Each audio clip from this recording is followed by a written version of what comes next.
श्री चक्रधर स्वामी की जय। औसा माता की से संबंधित लीला नंबर 40 उत्तरार्ध 724। तथा रंग पूजा आरोगना स्वीकारो। ये वृद्धा संगम की लीलाएं चल रही हैं। एक दिन औसी गोसाविया ते पुसिले, एक दिन औसा ने महाराज से पूछा, जी जी स्वामी जगन्नाथा, मी गोरक्षु फोकरू जाइन जी। महाराज मैं गोरक्ष फोकरू जाइन जी मतलब भिक्षा मांगने के लिए जाऊंगी। जो नाथपंथी होते हैं वो भिक्षा मांगते हैं तो वो गोरक्ष बोलते हैं। तो उसके वो नाथपंथी थी तो पहले जब भिक्षा मांगी तो गोरक्ष बोलती थी, तो वो डायरेक्टली भिक्षा ना कहकर गोरक्ष, यानी उन नाथपंथियों में ये पद्धत होती है, वो भिक्षा मांगते हैं तो कहते हैं गोरक्ष, भिक्षा की जगह ये बोलते हैं। हम लोग भिक्षा शब्द बोलते हैं। तो यहाँ पर औसा ने क्या कहा, मैं गोरुक्षु फोकरू जाएंगे यानी मांगने के लिए जाऊंगी भिक्षा। श्रद्धा मणितले नायका का कहते हैं क्यों, क्या बात है, क्या मांगने जाओगी। औसी मणितले जी जी गोसाविया सी रंग पूजा करिन जी, काही कराव्या नहीं। महाराज मैं आपकी रंग पूजा करना चाहती हूँ, इसलिए लोगों से जाकर भिक्षा में सामान, कपड़ा, पैसा, कुछ अन्न अनाज, सूखा धान्य मांगूंगी। यानी मुझे जो चाहिए आपकी पूजा के लिए मैं वो मांगना चाहती हूँ। काही कराव्या नहीं, मेरे पास तो महाराज कुछ नहीं है, मैंने आपकी रंग पूजा करनी है। श्रद्धा मणितले जा, ठीक है जाओ। मग दंडवते घातली श्री चरणा लागली निगाली, उसने दंडोर डाली, भगवान के श्री चरण को लगी और निकल गई। पैलाड़ी पिंपलवाड़िए पास शांति चे गाँव मागितले। पैलाड़ी उस तरफ पिंपलवाड़ी गांव थे, वहाँ पर मांगा पास शांति चे गाँव मागितले। काही चने काही जोनले काही गेहूँ काही कबड़े कन ऐसे पंच धान्य। कुछ चना, कुछ ज्वारी, कुछ गेहूँ, कुछ कवड़े, कुछ कन ऐसे पंच धान्य। गोसाविया पुरते तांदुल तूप मेलूनी घेवनी आली, महाराज के लिए चावल और घी मांग कर ले आई। रंग मेलविले और रंग भी लेकर आई मांग कर। सामदी झाली, सामदी झाली यानी सब कुछ सामान इकट्ठा किया। पूजा अवसर झाल्या नंतरे भक्ति जना सही निमंत्रण दे दिले, यानी पूजा अवसर होने के बाद उसने महाराज को भक्तों के साथ निमंत्रण दिया कि आप सब हमारा जो सामदी बनाई है, यानी जो भी धान्य मिला है उसको इकट्ठा करके मैंने जो खाने के लिए बनाया है वो उसकी पंगत की दंडोत है। रंग पूजे ची उपहाराची आयती केली, रंग पूजा की और उपहार की तैयारी की। पूरिया पातिया खिच्चू रांदिले, और पूरिया बनाई, पातिया बनाई, खींच बनाया, दीवे मुठिया घुघरिया रांध लिया। अब ये सामान सब खाने पीने के पदार्थ हैं उस वक़्त के। उस ज़माने में जो राशन अनाज होता था, धान्य होता था, उसका घर में ही बनाते थे। आजकल तो दुकानें खुल गई हैं, पता नहीं क्या क्या आ गया है, केक आ गया, पिज़्ज़े आ गए हैं, बेकरी आइटम्स आ गई हैं, समोसे, तलने वाले भटूरे, छोले, अभी पता नहीं क्या क्या, भेलपूरी, खींचपूरी, वो पाव बड़ा, भेल क्या और जाता है वो, पाव भाजी। आजकल के डिशेज़ अलग हैं, उस समय की ये डिशेज़ हैं सारी। दीवे मुठिया घुघरिया चौखट उपहार केला, यानी उस समय की जो बेस्ट आइटम्स कुकिंग में जो थी उसने तैयार की और महाराज को उपहार के लिए भक्तिजनों सहित बुलाया।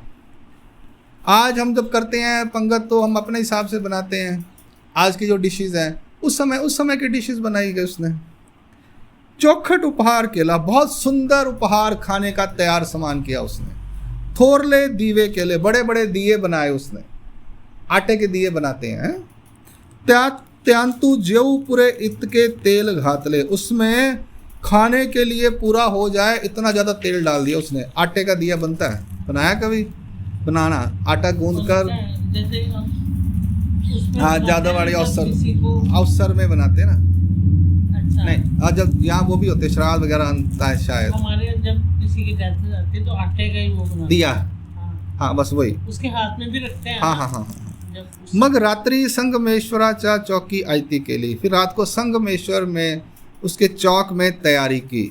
चौकी बरवे रंगाचे चौक बरीले, उस चौक यानी बीच का जो रास्ता होता है जिसको बरांडा बोलते हैं, खुली जगह, छत होती है, मंदिर होता है, मंदिर के आगे एक सभा मंडप होता है, सभा मंडप के अंदर जो सेंटर प्लेस होता है उसे चौकी कहते हैं, चौक रादर। जिसके चारों तरफ दरवाजे होते हैं, खुला होता था ना पहले, दीवारें नहीं होती थी। बरवे रंगाचे चौक बरीले, बहुत सुंदर रंग डालकर उसने, वो जब सेंटर की जगह थी, उसके सब घरों में आजकल सेंटर होता है तो वहाँ पर ज़मीन में फर्श बनाते हैं तो कुछ ना कुछ करते हैं डिज़ाइन परमानेंट, तो वहाँ उसने टेम्पररी रंगोली भरी। मध्य गोसावियांचे आसन रचिले, बीच में उसने महाराज के लिए आसन रचा। मग गोसाविया ते विनोनी घेवनी आली, फिर महाराज से विनंती करके महाराज को लेकर आई। ओलनी ओलगविली, मर्दना मादने झाले, ओलनी ओलगविली यानी महाराज के वो जो सामान लगाते हैं उपटने का, उपटना वगैरह वो लगाया, या ओलनी मतलब हाँ, मर्दने मादने झाले, मर्दना किया, मालिश की, स्नान हुआ। वस्त्रे वेडिली, महाराज को नए वस्त्र दिए।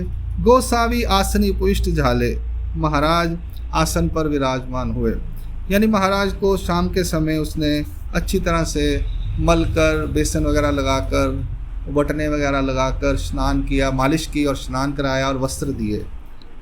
महाराज आसन पर विराजमान हुए।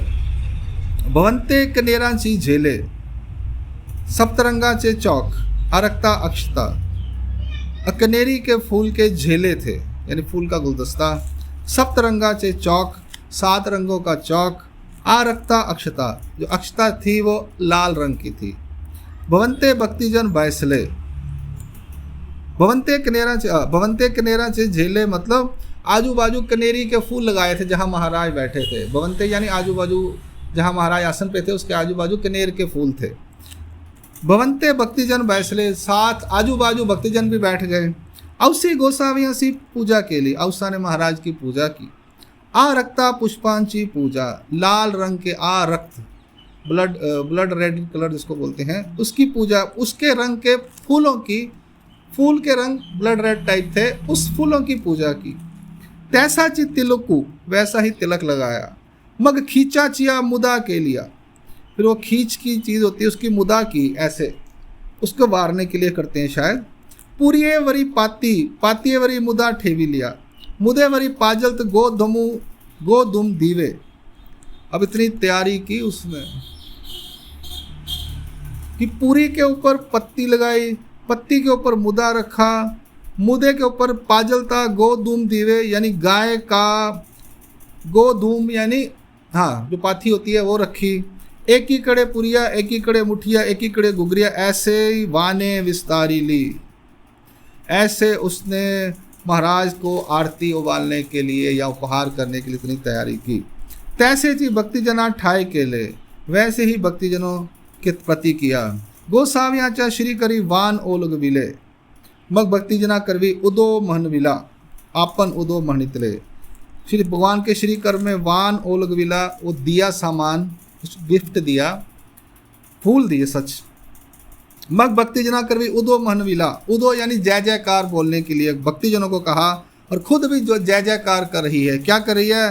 चक्र स्वामी सी उदो, गोविंद स्वामी सी उदो, उदो यानी जय जयकार। चक्र स्वामी सी उदो, गोविंद स्वामी सी उदो, चक्र स्वामी च्या खरगा सी उदो, गोविंद स्वामी च्या खरगा सी उदो, चक्र स्वामी च्या भुजां सी उदो, उदो उदो जय जयकार जय जयकार, चक्र स्वामी की जय जयकार जय जयकार जय जयकार, चक्रधर स्वामी की जय जयकार।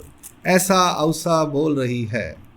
सरदने म्हणितले मनागा औसासी उदो, औसा की औसासी उदो, तब औसी म्हणितले ना, महाराज कहते हैं औसा की जय जयकार करो आप सब लोग मिलकर।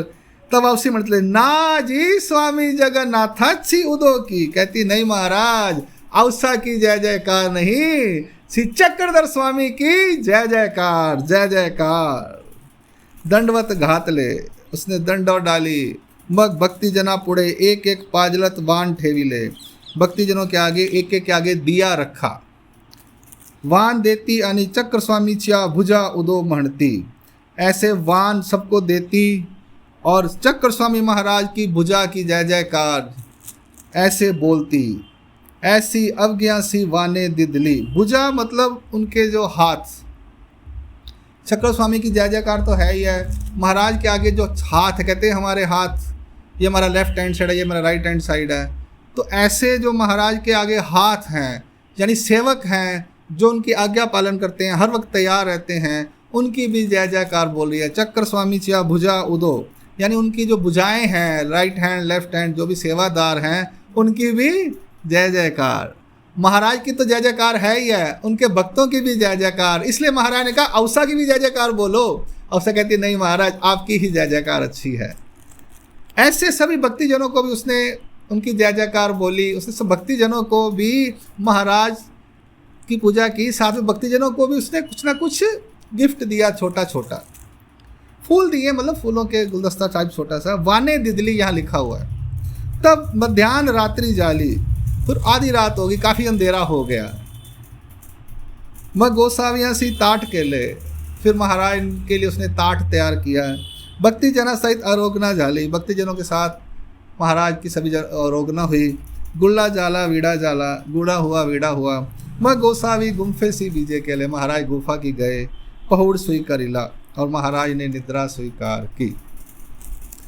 देखिए इस लीला में अवसा माता ने भक्तिजनों के साथ महाराज की पूजा की, यानी भक्तों की भी की और महाराज की भी की, दोनों चीज़ें की उसने। महाराज की ज़्यादा तौर पे महाराज की। और वाने यानी दो चीज़ें हैं मेरे पास। वाने का अर्थ देख रहा हूँ मैं। वाने यानी वाहने अर्पण करने, वाने यानी बजाना, वाने यानी 9 प्रकार के खाद्य पदार्थ। तो ये यहाँ पर वो 9 प्रकार के खाद्य।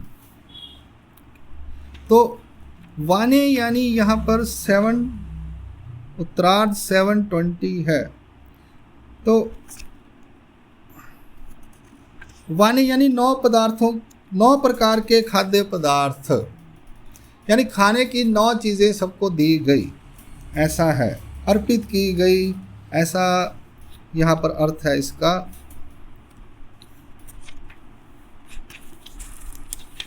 ये रंग पूजा स्वीकार की लीला है।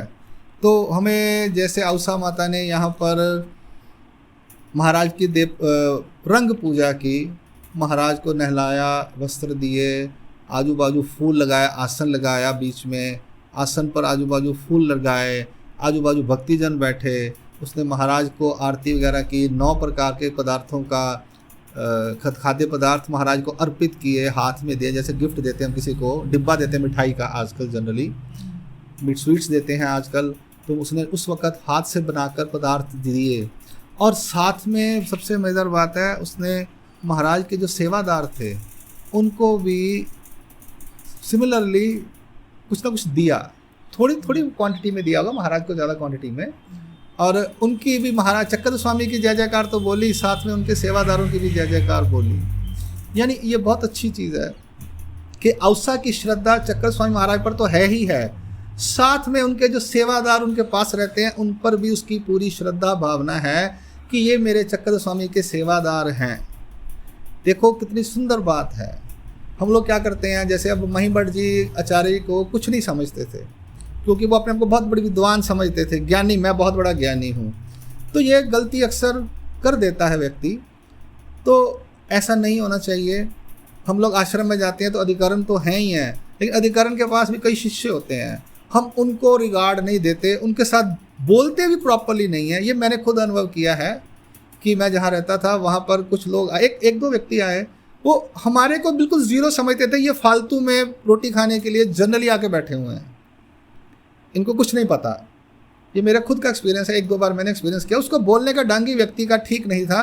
तो एक्चुअल में वो क्या था, वो एजुकेशनली क्वालिफाइड काफ़ी था दुनियादारी में, तो पैसे वाला श्रीमंत भी होगा, उसको लगता है बाबा जी सब कुछ हैं, ये सब फालतू के हैं। ये मेरा भी खुद का एक्सपीरियंस है, मैं आज भी, आप लोगों का भी एक्सपीरियंस होगा, या आप लोग भी ऐसा कहीं करते होंगे। तो एक बात याद रखना, जो आश्रम में रहता है वो कोई आम व्यक्ति नहीं होता। आश्रम में रहने के लिए, चक्र स्वामी के लिए, उनके नाम पर जीने के लिए बहुत बड़ी हिम्मत चाहिए, भाग्य तो चाहिए, उसके बाद पुरुषार्थ और हिम्मत चाहिए। तो हमें जो भी रहते हैं उनमें फालतू नहीं समझना चाहिए। ठीक है, हम उतना रिगार्ड नहीं करते, बट उनको बेकार भी नहीं समझना चाहिए, कहने का मतलब मेरा ये है। तो मैंने बहुत एक्सपीरियंस किया है कि आम लोग कुछ नहीं समझते, मैं सभी की बात नहीं कर रहा हूँ, पर काफ़ी प्रतिशत लोग होते हैं। तो यहाँ पर अवसा माता ने ये सिद्ध कर दिया कि सभी पूजनीय हैं। दंडोत प्रणाम। श्री चक्रधर स्वामी की जय। दंडोत।